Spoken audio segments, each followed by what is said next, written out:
अस्सलाम वालेकुम friends, welcome back to top smarties drama serial Sukoon, जो कि अब काफ़ी ज़्यादा इंटरेस्टिंग हो चुका है।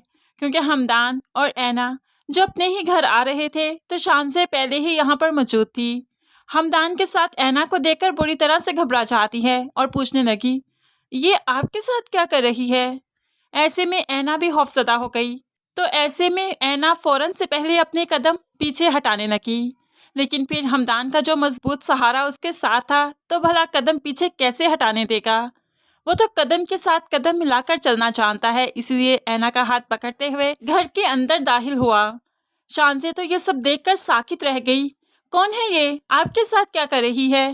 पहले रजा के साथ थी, अब आपके साथ। ऐसी लड़कियां ऐसा ही करती हैं, एक नहीं मिला तो दूसरा सही। अब यहाँ पर हमदान शानसे को चुप कराता रहा। चुप कर जाओ, एक लफ्ज़ और मत कहना। तो अब शानसे को भला कौन चुप करवा सकता है। वो तो बेसाख्ता बोलती गई, ये लड़की आपके साथ कर क्या रही है। आप दोनों एक ही घर शेयर करते हैं। उस दिन भी तो मैंने इस लड़की को इसी बिल्डिंग में ही देखा था, लेकिन आपने कहा कि आपको इस बारे में मालूम ही नहीं। आपके घर आई थी, 2 प्लेट्स पड़ी थी टेबल पर नाश्ते के टाइम, और हमदानी साहब ने मुझे कहा कि आपके दोस्त आए हैं। ये सब कुछ झूठ था। कब से चल रहा है ये सब कुछ। आखिर ये लड़की चाहती क्या है, आपके साथ कर क्या रही है। अब शानसे के इतने सवाल और हमदान का एक ही जवाब, क्या तुमने लड़की लड़की की रट लगा रखी है। ये लड़की मेरे निकाह में है। अब हमदान के मुंह से ये अल्फाज सुने तो शानसे पर तो आसमान टूट पड़ा। निकाह में है तो हमदान हामी भरता है, बिल्कुल ठीक सुना तुमने। रजा ने जो इसे अपने घर से निकाला था, क्या ये इस काबिल रह गई थी कि कोई और इसे अपनाता। मैं इसे छोड़ने गया था, मैंने इसके घर के हालात देखे थे।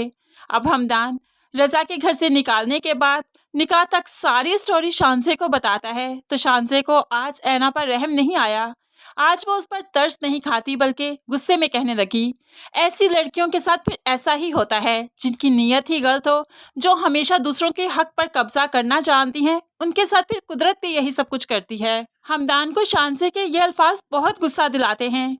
वो तो आगे होकर शानसे को घर से निकालने की करता है। तभी ऐना हमदान को बाजू से पकड़ते हुए रोक लेती है।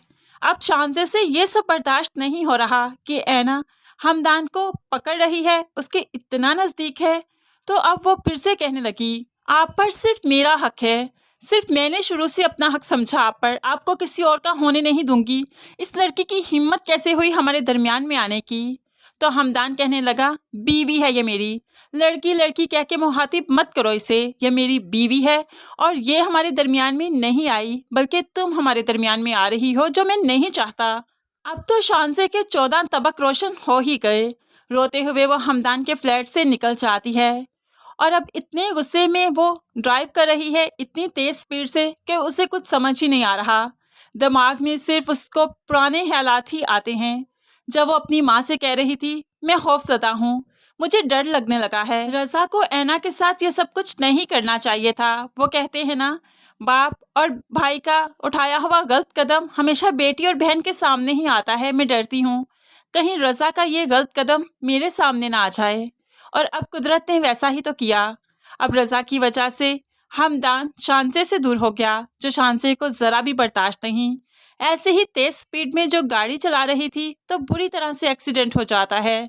और दूसरी तरफ ऐना भी बहुत परेशान है कि उसकी वजह से हमदान की ज़िंदगी कैसे बिखर गई। वो खुशियों से कितना दूर हो गया।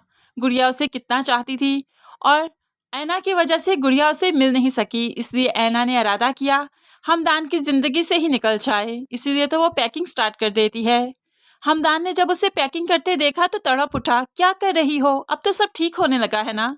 तो ऐना रोने लगी, मैं ये सब नहीं चाहती थी, मैं आपकी खुशियों के बीच में आई, मुझे यहाँ से चले जाना चाहिए था। मैं तो ज़बरदस्ती आप पर मुसल्लत की गई ना। आपकी खुशी तो गुड़िया में है, आपको गुड़िया के साथ ये सब कुछ नहीं करना चाहिए था, वो बर्दाश्त नहीं कर पाएगी।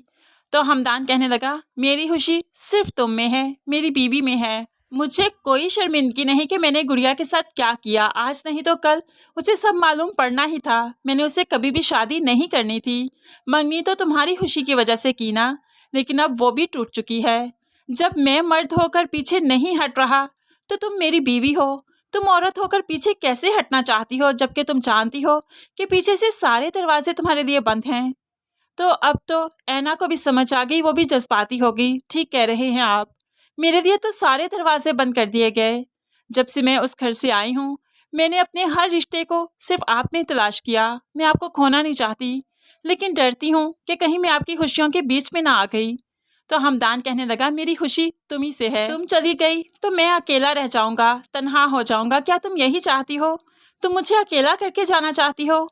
तो अब ऐना ऐसा नहीं चाहती, क्योंकि जिस इंसान ने उसे तन्हाई में समेटा, उसे अकेला होने से बचाया, क्या वो उसी इंसान को अकेला कर जाएगी? ऐसा ऐना नहीं करेगी। इस तरह से हमदान और ऐना में नज़दीकियां बढ़ेंगी। इनका रिश्ता मजबूत हो जाएगा, क्योंकि अब वो वाकई मियाँ बीवी के रिश्ते को निभाएंगे। दुनिया के खौफ से एक दूसरे से दूर नहीं जाएंगे। तो फ्रेंड्स, आने वाली एपिसोड तो वाकई काफ़ी ज़्यादा इंटरेस्टिंग है। आपको आने वाली एपिसोड का ये छोटा सा रिव्यू अगर पसंद आया तो ज़रूर कमेंट्स में बताइएगा।